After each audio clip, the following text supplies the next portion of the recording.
Magandang hapon mula sa Pag-asa Weather Forecasting Center. Ito ng ating update sa magiging tayo ng panahon sa susunod na 24 oras.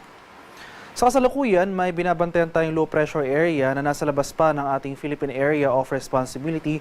Huling namataan yung sentro ng LPA na ito kaninang alas 3 ng hapon sa layong 1,800 kilometers silangan ng Visayas.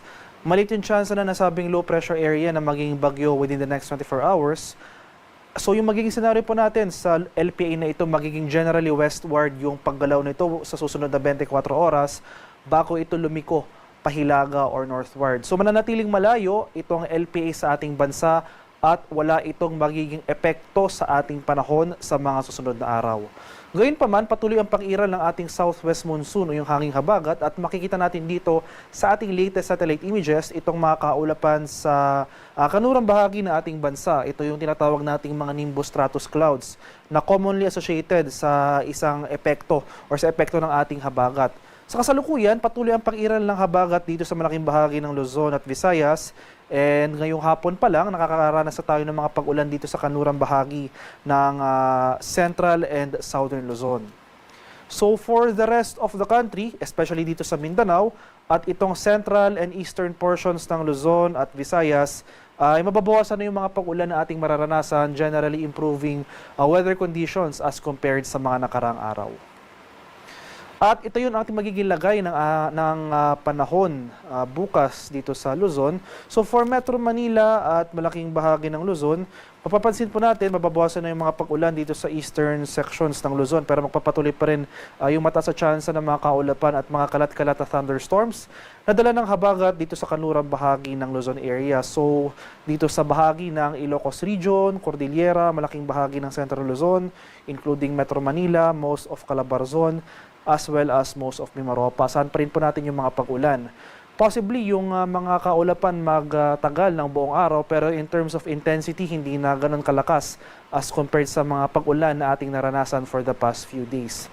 Samantala sa nalalabing bahagi ng Luzon, particular na sa may Cagayan Valley, itong area ng Aurora, Quezon, Bicol Region, improving weather conditions na po ang ating inaasahan. Pero nandiyan pa rin mga tsansa ng mga biglaan at panandiling pag-ulan na dulot ng localized thunderstorms. Para naman sa bahagi ng Palawan, Visayas, as well as dito sa Mindanao, ay magpapatuloy na itong improving conditions over most of Visayas at mapapanatili ng Mindanao itong bahagyang maulap hanggang sa maulap na papawiri na may tsansa ng mga localized thunderstorms. Magpapatuloy pa rin yung mga pag-ulan pero dito sa Palawan na dulot pa rin ng ating southwest monsoon o habagat. So maganda pa rin po tayo at maging alerto sa mga banta ng flooding or landslides. At ito po yung ating latest weather advisory issued ngayong alas 5 ng hapon. No? So posible pa rin tayo makaranas ng 50 to 100 mm sa mga pag-ulan sa kanurang bahagi ng Luzon. So dito sa area na Occidental Mindoro, Bataan, Zambales, Pangasinan, La Union, Benguet at Ilocos Sur. So maghanda pa rin po tayo at maging alerto sa mga banta ng flooding at landslides, lalong-lalo na kung tuloy-tuloy yung mga pag-ulan na ating mararanasan. At sa kalagayan ng ating karagatan, sa kasalukuyan wala na tayong nakataas na gale warning, no? Pero iba yung pag-ingat pa rin sa ating mga kababayan na maglalayag, especially dito sa seaboards ng Northern Luzon at Western seaboards ng Central and Southern Luzon dahil makaranas pa rin tayo dyan ng katamtaman hanggang sa maalong karagatan. At para naman sa ating extended weather outlook sa mga susunod na araw, so for Luzon, particular na sa mga syudad ng Metro Manila, Baguio at Legazpi, simula sa araw ng Martes hanggang sa Huwebes, no? May epekto pa rin yung habagat pero hindi na tayo makakaranas ng mga prolonged or mga sustained na mga kaulapan at pag-ulan. Magiging isolated na lamang yung mga pag-ulan natin na associated sa southwest monsoon.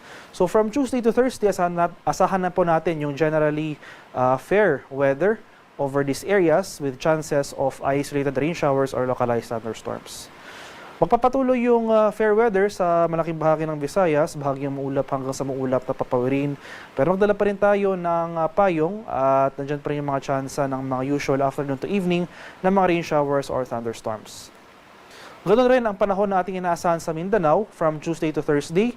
No significant rainfall ang ating mararanasan or yung mga sustained na pag-ulan. Wala po tayong mga sustained na pag-ulan na inaasahan pero nandyan pa rin yung mga tsansa ng localized thunderstorms, especially sa hapon hanggang sa gabi. Pero nevertheless, for the remainder of the day ay generally fair weather po ang ating mararanasan. Haring araw sa Kamanilaan ay lulubog mamayang 6:30 ng hapon, sisikat naman bukas na ganap na 5:34 ng umaga.